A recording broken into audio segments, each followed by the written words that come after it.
Welcome to the Plate Doctor channel. Today I'm going to be doing a setup on my ESP 7-string guitar.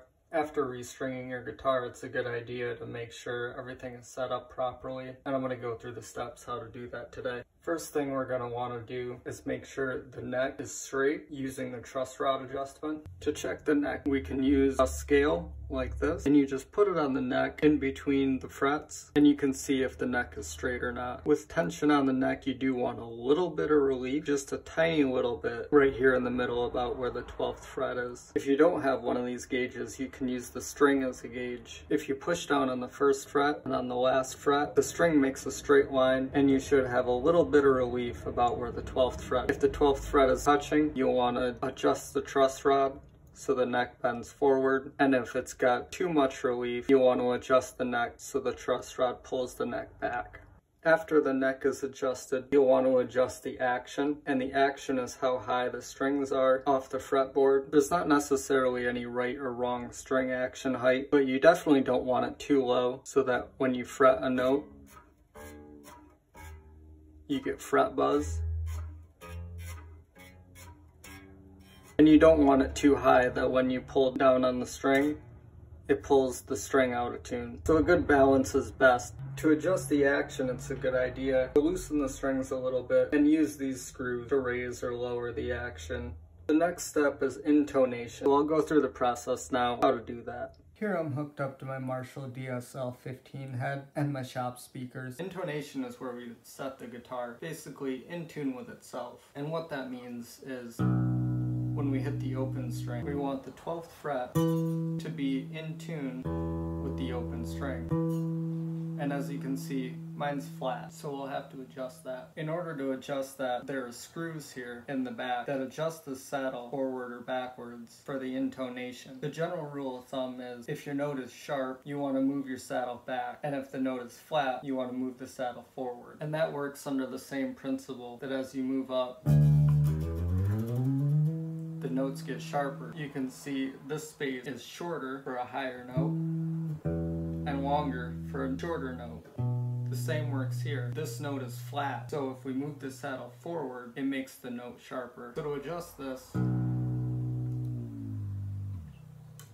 going to loosen the string and slide the string off the saddle to make it easier to move. And then I'm going to use a small screwdriver and move the saddle forward. So I moved it about 3 turns forward. We'll see how that works out. It's best to do this in a sitting position because this is the way the guitar is when you play the guitar. If you do it sitting on a flat surface with a neck rest, the neck rest puts a little bit of stress right here. And you can see how it moves the tone of the guitar versus when I'm here. So let's see how moving the saddle affected it.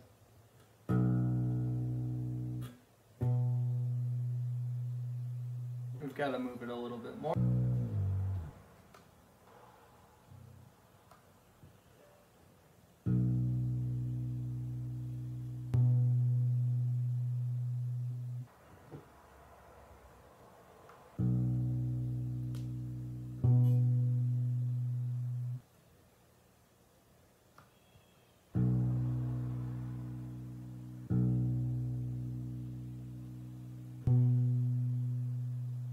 That's much better. You can see the saddle was back here and now all the way up here. And this is the way it came from the factory. So it's usually a good idea when you get a new guitar to go through your paces, make sure everything is intonated, the neck is straight, the action is correct. The neck was good on this and the action was at a pretty decent height, but the intonation, as you can see, is way off. So it's a good thing I'm doing this now. From this, I would be willing to bet most of these, at least these 4 or 5, will be pretty flat. Based on where this one is, it's pretty far forward, and usually these ones tend to go forward from there. So I'll check this one, see if it's flat, and if it is, I'll move it pretty far forward to start with.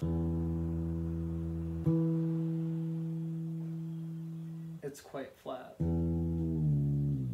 So again, we'll loosen the string, move the string off the saddle, and I'm going to move this all the way forward until it's flush with where I put the other one, just as a starting point. So this is my new starting point for the E string.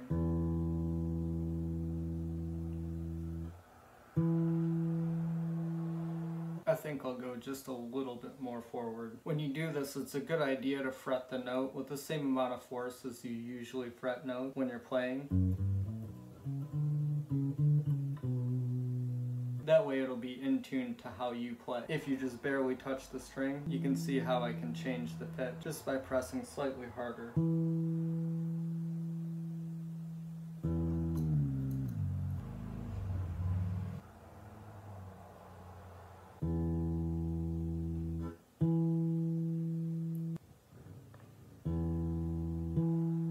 That's pretty close. You can see I've now got that saddle pushed all the way forward. I may have to flip these other saddles around like they are down here in order to get the range I need out of these two. We'll see.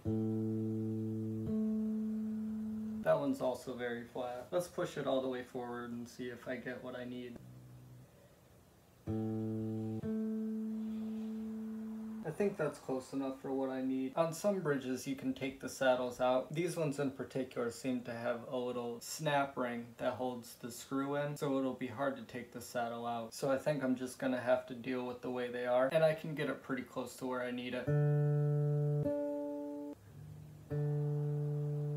It looks like that's the best I'm gonna get with the D string without taking that saddle out.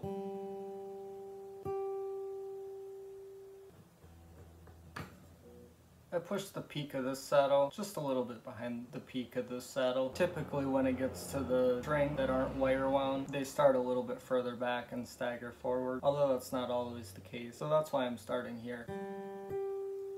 That's really close. I think I'll go just a little bit further forward.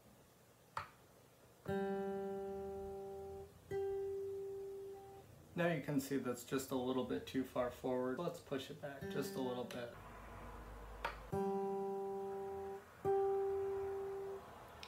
That's close enough.